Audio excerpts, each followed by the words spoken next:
Franco, 780 watts and a lot horsepowers. That's very impressive.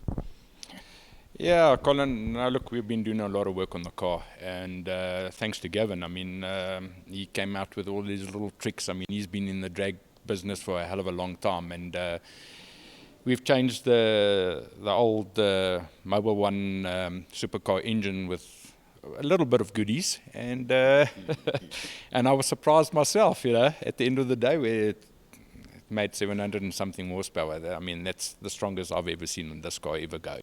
That's normally aspirated power on the rear wheels, and we saw lots of smoke from wheel spin. Gavin loves normally aspirated motors, and he's got a proper history in making mega power. You're not going to get away with made some few changes. What is what under the bonnet here? We changed the manifold. I mean, that's the most important, to raise the torque in it. But it's a special manifold that he won't sell to me either. It's his, and he's put it on, and he said, no, that's it. We pushed the compression up on it. We did a... let me explain. On our V8 Mobil1 motors, we're not allowed to port. We're not allowed to do anything to the heads. So these are fully ported heads that he did for us.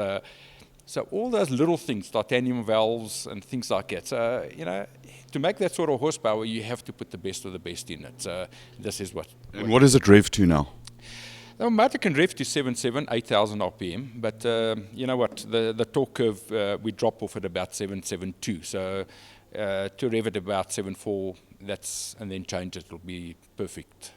So you guys, you and Gavin, are on a mission to take an analog car versus the digital cars. You were joint second last year with Wilhelm. He had four-wheel drive, turbochargers, all sorts of traction control, electronics for days. All that. This has got nothing. It's actually got my foot. So your foot's a traction control and the launch control. And the launch control, and give it full power. Yeah, you know what? Isn't it a bit like taking a knife to a gunfight? Well, it is. It depends what knife you've got. No, look, you know what?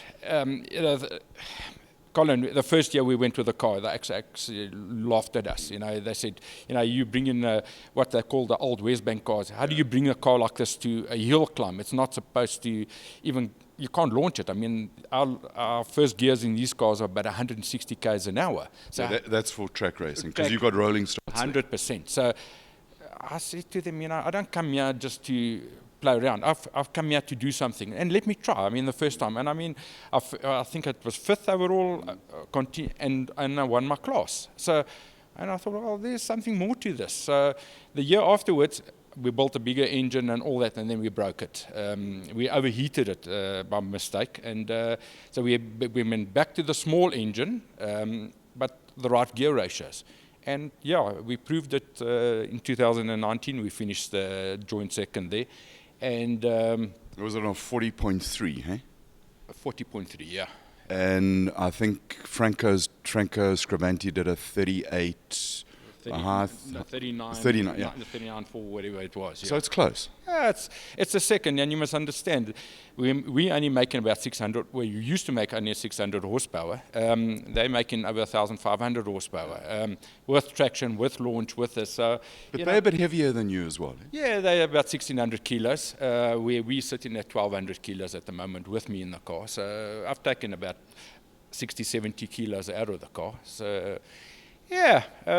It should be quite fun going up that hill.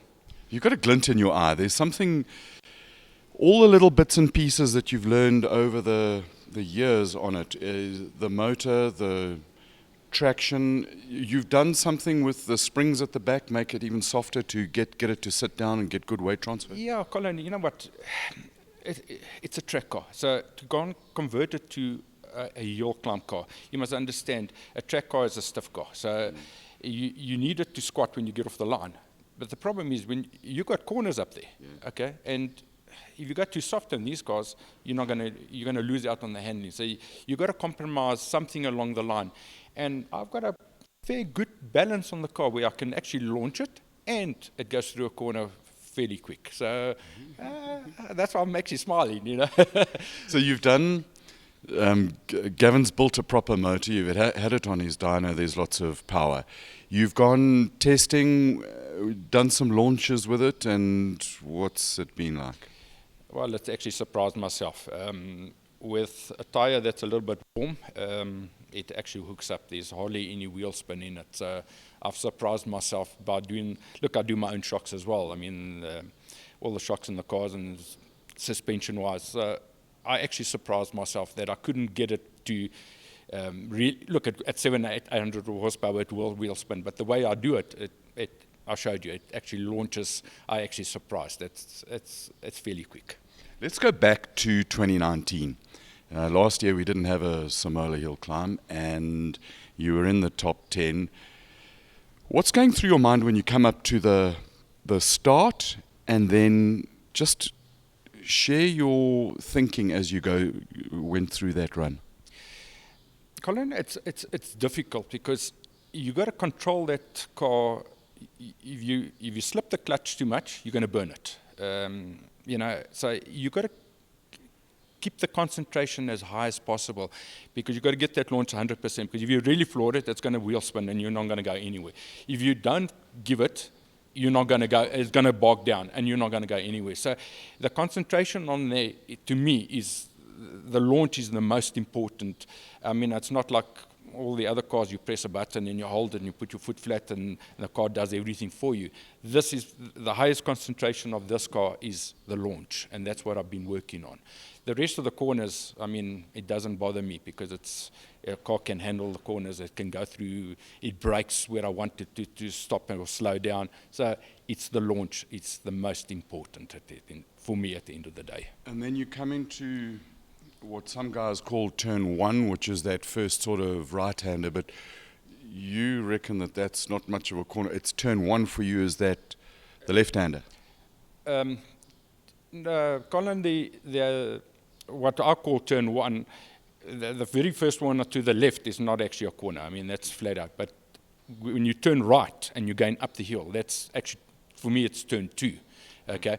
So, I mean, if you watch the video last year's or 2 years ago's video, everybody hits the brakes there. Okay?